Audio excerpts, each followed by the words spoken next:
Welcome. I'm Driggers with the IEP Coach, and we're here today to talk on Think About It Thursday about special education and answer your questions. Any questions you might have, feel free to leave them in the comments or the below, and I will get to them either live if you come on live tonight, or if you are seeing this on a recording. Please drop a question in the bottom, and we'll get to it. But like I said, I'm Alan Driggers with the IEP Coach. We are a special education advocacy group, and we are working to empower both parents and teachers to champion the success of every child. And so tonight we're going to talk a little bit about, if you're on my Tuesday TikTok on Tuesdays, we do 11:30 a.m. Central every Tuesday for about half hour to an hour, depending on the questions that we go. But on Tuesday, we talked a little bit about Child Find, talked a little bit about 504 and how those kind of work together, and had some people reach out, some good clarifications that we're going to make tonight, just to clarify a couple of things that may have misspoke a little bit. But I mean, it was, but we'll clarify it tonight. And then some interesting conversations that were sent my way. So first of all, let's talk about what 504 and Child Find is, both of them. So first of all, 504 is it protects persons. I'm just going to read this because it makes it easier. Protects persons with disabilities from discrimination in programs receiving federal funds. It ensures people with disabilities get equal access to such programs, and requires programs to make reasonable accommodations where necessary. So that is, it was Section 504 of the Rehabilitation Act of 1973. And so it is a civil right. It is not necessarily an education product, so it's not something directly because or used in education. We do use it in education, but that's not the original reason for it. It's called a womb to tomb, is kind of a slang term that sometimes you hear people say. So from birth to death, you have this right. It's extended to you. And then in 1990, we had the Americans with Disability Act, which is kind of like a sister act to this. And it is a civil rights law that prohibits discrimination against individuals with disabilities in all areas of public life. So Section 504 was to gain access to programs. So like college, it is used in education to give accommodations for somebody with a disability. But ADA gave access to people in public life, including jobs and transportation, and then just living in the public life. So that is 504 and the ADA. You also have what's called the Individuals with Disabilities Education Act, also known as IDEA or IDEA. You hear it called different ways. But so what IDEA is, it provides a free, appropriate public education, also known as FAPE, F-A-P-E, to children with disabilities who qualify and receive special education and related services. These services are individually determined to meet the needs of the student, including preparation for post-secondary transition. IDEA is a funding statute that provides financial assistance to states, education service centers, or local education agencies, your local school district. So that is the two things we're going to have a conversation about tonight, and then we'll talk a little bit about Child Find. So Child Find is an ongoing process which a local school district is to make the public aware through coordinating with agencies, primary sources that would find or see disabilities like doctors, daycares. And the schools have an obligation to locate, identify, and evaluate all children with disabilities from birth to age 21. So on Tuesday, I said from 3 to 18. So there are some, and we'll go over that tonight, what the difference is. So 3 to 18 is going to be your school age. There are instances from 18 to 21 that if you haven't been found that you could, although honestly that is very rare. Kids, if you're in special education, you have the ability, if there is a need to, especially for functional or transitional reasons, to continue past 18 till you turn through 21st birthday. And there are instances, certain disabilities that get evaluated basically from birth to 3, and those are not evaluated by school districts, and we'll talk about that here in a little bit. But Child Find basically is, again, the schools has a legal obligation to locate, identify, and evaluate all children who have a suspected disability.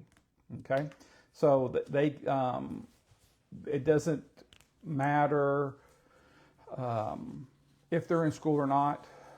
So it could be if they're homeschooled, they should be tested. That doesn't mean they're going to get the services from the school district, but they still have to have an evaluation, because you never know. Child might start at homeschool or private school and then end up in public school. So the testing is required, and an annual review is also required.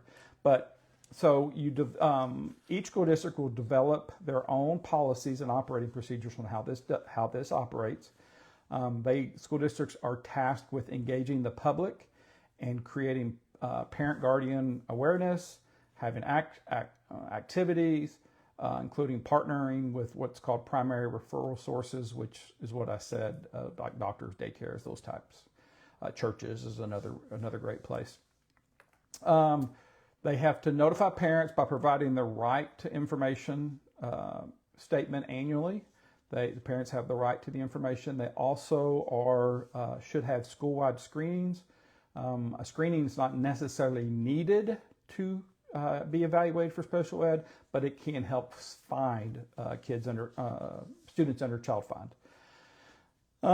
So from birth, let's just kind of go through this in chunks. From birth to 3, the 3 areas, the 3 disabilities that get evaluated are deaf and hard of hearing, deaf, blind, and visually impaired.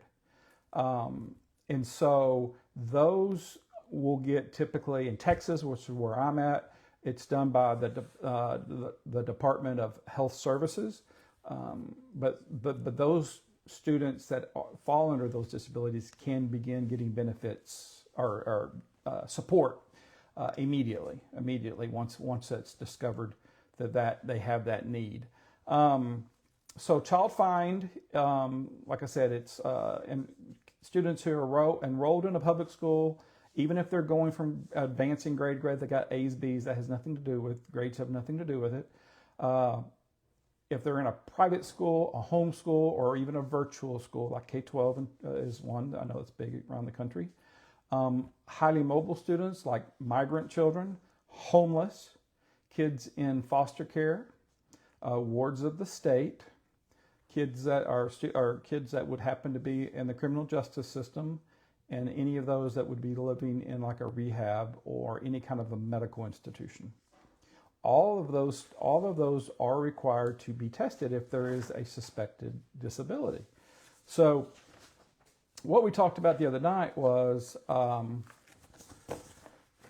so 504 is a very common vehicle that's used within education to provide accommodations for students. But in order to get a student to be under a 504, they need to have a disability. And one of the most common, or I would say 2 of the most common probably, are currently today are ADHD and anxiety disorder. So those are 2 very common things you will see as a 504 that be covered under a 504. But if that student has a 504 or is considering a 504, the school has an onus to just determine, and this is where parental input really comes into play. If they are struggling in school and they're on the 504, they really probably should be tested for special education just to cover your bases. They have met the criteria of Child Find, which is a suspected disability. So we have a known disability with a 504. But does it rise to the level of needing additional educational services? So is it anything that happens during the day at a school could qualify for special education services? Example, a child that's diabetic. Now that can easily be covered under what's called an IHP, an individual health plan. It also, you could put accommodations in for the student under a 504 for like access to water, snacks, the ability, and I know in Texas you can't have your cell phone, but if the cell phone is used to monitor the blood levels, then that would be an exception. But also, it could fall under special education, and here's why. Special education would be not necessarily academic, although it could with diabetes. It would definitely be something that the student needs to learn. So this could be a functional learning, learning how to manage their disability. And that is what special education is all about. It's not about academic, necessarily lower levels of academic. It's about teaching children to self-manage their disability to the extent that they can in light of their disability. So some students may be, their disability may be very debilitating. Intellectual disability could be an orthopedic disability. They may be confined to a wheelchair. There are certain disabilities that make it different. The child is going to need support all the way through school. But you also have what's called hidden disabilities. ADHD is a perfect example of that. You don't see it. It's not visible. It is teaching children how to manage their focus, giving them skills to learn how to focus. So there's 3 types of ADHD. There's hyperactive, there's inattentive, and there's combined. So you will sometimes see students that can't focus. A lot of times they'll be good students. They'll agree, they'll participate, but they're not getting anything because they're not focusing on what's being said. You'll have other students that can't stay in a seat for more than 2 or 3 minutes, and then they've got to be moving. And so teaching children to manage that and giving them skills to do that through so that they can be successful post-secondary is what special education is all about. So I'm going to jump back into Child Find. So Child Find is designed for schools to be proactive, not reactive. Schools are not supposed to sit and wait for somebody to come say, hey, knock, knock, I need special education services. Quite the contrary. Schools won't do this. They don't do this, and I wouldn't necessarily expect them to do this, but if they did, it would be right in line with Child Find.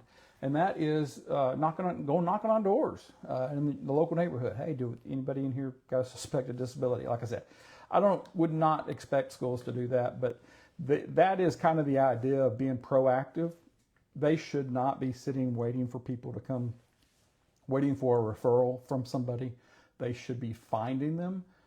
Is that easy to do? No, it's not. I mean, the staffing shortages schools have, there's just a lot. And so I understand that, but it still doesn't get away from the obligation that schools have. So that is, that is, so when we're talking about Child Find, that's what needs to be done.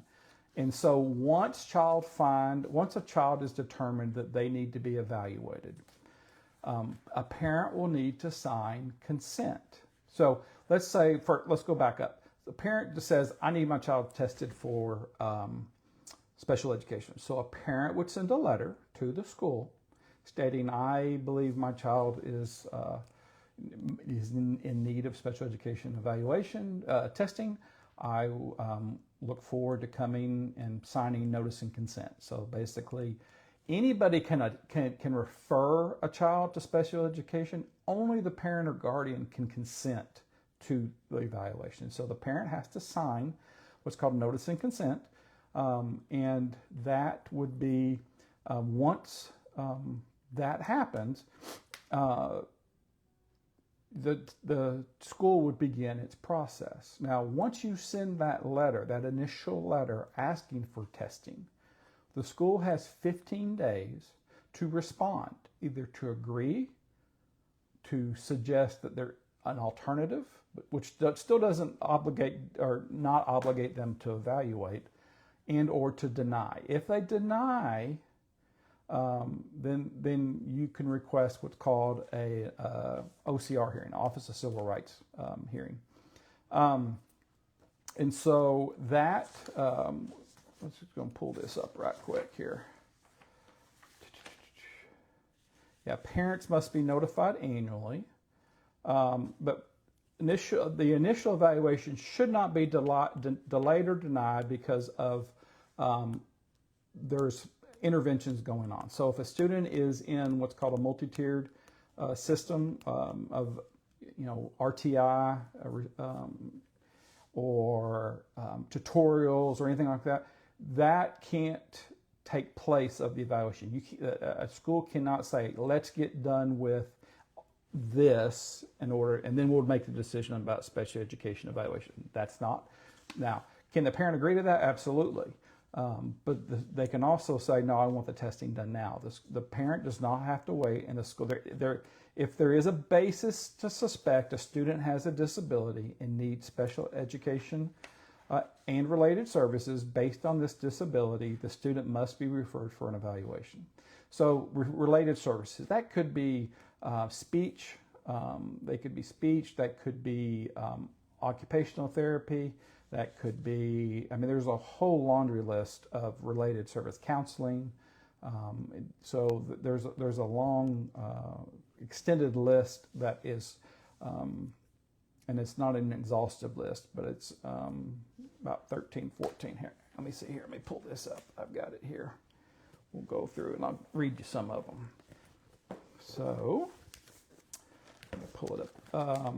I don't have them all off the top of my head, but here we go. We got occupational therapy in written expression and fine motor skills, occupational therapy in sensory, speech therapy, physical therapy, adaptive physical education, so adaptive PE, counseling, music therapy, deaf and hard of hearing itinerant services, intervenor services, vision services, feeding services, if they have feeding therapy, if they had trouble, any kind of eating or anything, orientation and mobility, assistive technology, so help in communication, assistive technology in written expression, parent training and counseling, in-home training and parent training. Those are 17 of different types of related services, and they're not exhaustive. And so all of those are what's called related services. They're typically not necessarily done in a classroom setting. They're usually a pull-out for most students, and they're never going to be to the level of private. So like a physical therapy at a school is not going to be anything like what you would get in a medical environment. So there are different types of therapy. There's the medical side, and then there's the educational side. So just like if you have a student that has ADHD and is not struggling in school at all, not at all, and you can have them on a 504, you can have them if they take medication at school, you'd be on an IHP,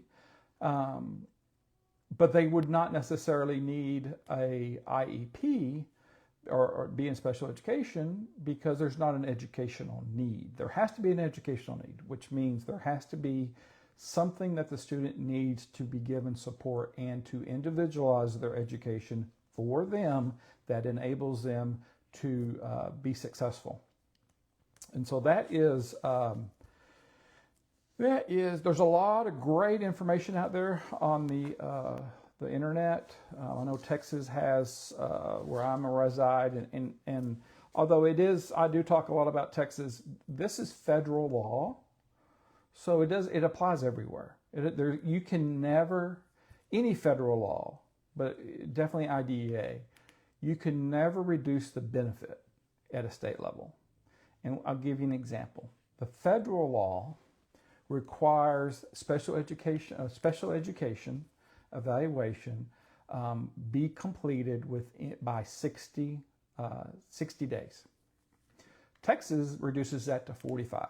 So Texas has enhanced the benefit, and that's what I mean, by shortening the time span versus what the federal law requires. And that is perfectly okay. There are instances where that happens around the country, but that can be done. But what you couldn't do is if Texas, this federal law said 60 days, and Texas said, well, we're going to give 90 days. Can't do that. Okay, so that's what I mean by reducing benefit. Anything that adversely affects either the evaluation of a special education student or actually any benefit that they would receive and support cannot be reduced by a state, cannot be reduced by a school system, cannot be reduced by a school. And so one of the things that we're going to talk about here in the coming days is special education certification. And that is a big deal because again, under IDEA, which states cannot change, they are finding workarounds, but they're still in violation of the federal law. But only people that can provide special education instruction is special education educators, teachers. There is no such thing under IDEA as alternative certification for special education. You cannot be an emergency. There's not a waiver. There is none of that. I know in Texas we have this magical designation that we give school systems, and there's many of them are under the idea that waives them of special education certification, and it does not. And we're going to get more into that in the coming weeks. So, but yeah, so that is special education certifications, another animal that we will definitely talk about more. I just want to clear this up because this will always give people questions. A paraprofessional can provide special education to a student that is in support of a special education teacher and under the supervision of a special education teacher. So what that means is a paraprofessional could go in and provide support after the lesson's been taught. So a special education teacher teaches the lesson, the paraprofessional could come back behind and give support to the student or a group of students. Okay, so there's a little more nuance than just that, but that's just a quick kind of an overview about it. But yes, special education is it's an area that we're really struggling with in the United States. And what I mean by that is there is absolutely no enforcement. There is no special education police. There is no such thing as testing to make sure students are getting their services, special education. There is the only way it happens. The only way it happens is as if a parent complains or brings it up. It's the only time it ever happens. It requires parents to police special education. Teachers can't even really bring it up. So if a teacher, and I know many examples of this, teachers brings up that something's missing or something offers to a parent, hey, you need to ask for this, they can get in trouble. They can put their job in jeopardy. And so teachers are not trained in special education. They are trained at the college level and to a certain degree in alternative certification, which many, definitely the majority of our teachers are today, that new teachers are coming in with, are not trained on the procedures, the legal requirements of IDEA and IEPs, how to write an IEP, how to write goals, how to determine what accommodation is best, how to run an IEP meeting, what are my supports for behavior for just the different areas. How do I know if a student might need, who's in special education, but I need to request speech therapy for them? All of those areas are not taught to teachers. Never have been. What they'll do is they'll might pick one area that they'll discuss in a professional development, and that's about it. They'll try to maybe throw in some training throughout this course of the year, but teachers never get a complete start to finish on how to write IEPs, on how to deliver an IEP, how to develop an IEP. To the point of I've seen schools write or tell teachers that just ask your partner, ask your colleague, ask one of the other teachers, they'll tell you.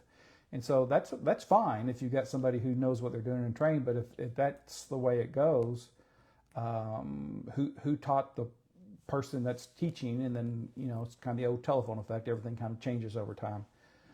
So that's a big issue that I will be discussing here in the not too distant future, is what we're going to do to try to provide some webinars, monthly webinars, that will go in and talk about how to develop a true PLAF, because a PLAF is the present level where the student currently is. So where are they at? Where's the starting line? Where are they at today?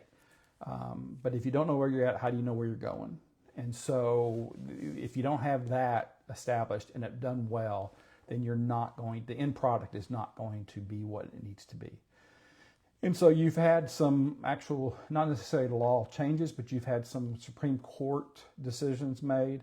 You had the Endrew F in 2017, I believe it was, and it was an 8-0 decision, because there was only 8 justices at the time. 8-0 decision, and it requires a school to set goals that are actually, they have to be based on pushing that student in light of their circumstances, in light of their situation, in light of their disability. It used to be, it was just minimum. You could give them minimal instruction, minimal gains, minimal, provide just minimal services. And then Endrew F came in and it really changed. And we're still seeing a lot of schools that don't know that. I mean, it's been 8 years. It's just one of those things because schools don't teach it. Teachers who, been teaching 10, 15 years, they may be under the old way of thinking. And so this is what you see. This is what we're seeing now. And it's really, I hate to say this, because parents, why would you think, and teachers too, why would you think that your leadership would mislead or not tell you the truth? And there's 2 types of lie. There's lies of commission when you tell a lie, and there's lies of omission when you don't tell them. And I think we have a lot of lie of omission going on, because the leadership has to know this. They have to. It's either intentional that they're not sharing it, or it's incompetency. It has to be one or the other. I mean, there's no difference. So the schools know, in my theory, and again, this is my personal thoughts, is one of the reasons schools don't share and don't train teachers, because teachers would do what's required or what's expected if they knew. There's no doubt in my mind. 95% of teachers are going to do what's best for a student every time, and sometimes go out of their own way, pay out of their own pocket. I mean, they'll take time, they'll do whatever. But if they don't know, then they can't implement it. And what happens if they need to do that? You have to have increased staffing. You have to have programs. It costs money. And so that is one reason. On the other side, parents are not informed, because if parents knew, they'd ask. And if they'd ask, the schools would have to spend money. I have heard numerous times over the years, maybe not these exact words every time, but similar. Your job as a teacher is to teach the students, not the parents. So when you go to try to tell a parent we need to look at this. If that's not parent brought up, then it's like, that's what, teachers don't talk. A lot of times they're told not to say anything in meetings, especially if you've got a parent being represented by an advocate or an attorney. Teachers aren't going to talk voluntarily. I mean, usually they're told not to. That's why you need a good advocate or a good attorney that's going to ask good questions and be able to get the answers, good, bad, indifferent. It doesn't really matter. We just, you as a parent need to know.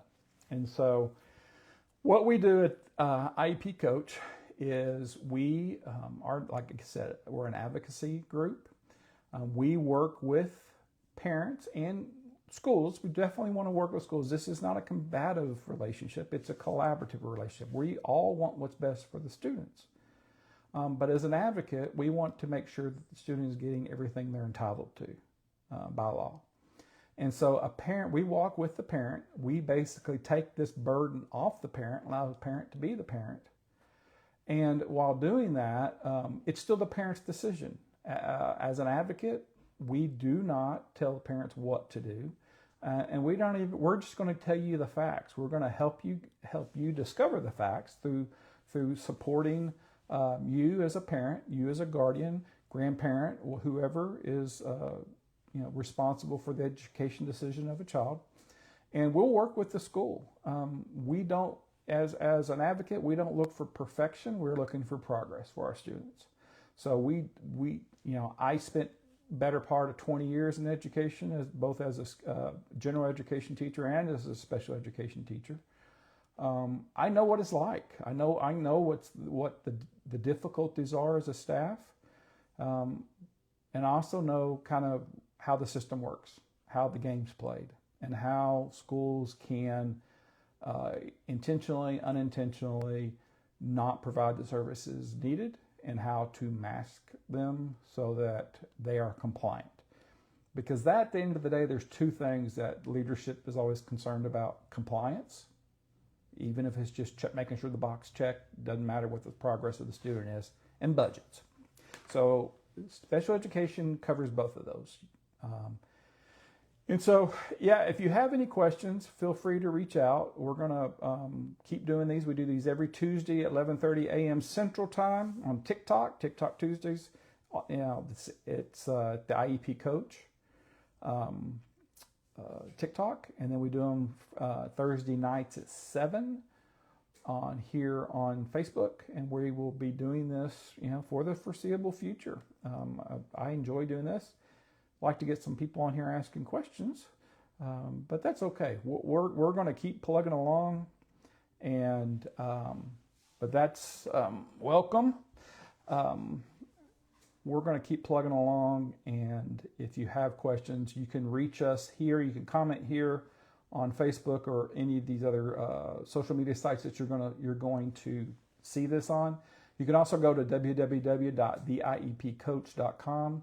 theiepcoach.com has an email, there's a message, a way to just message me through the website, and also has a cell phone number. Feel free to shoot me a text. Be glad to help you. And again, if you have any questions, concerns, please reach out. But we will be here. We will be announcing our webinar in October, which we'll get more details out next week. But we'll be here next Tuesday during lunch, and next Thursday evening at 7 o'clock. So until next time, have a great evening.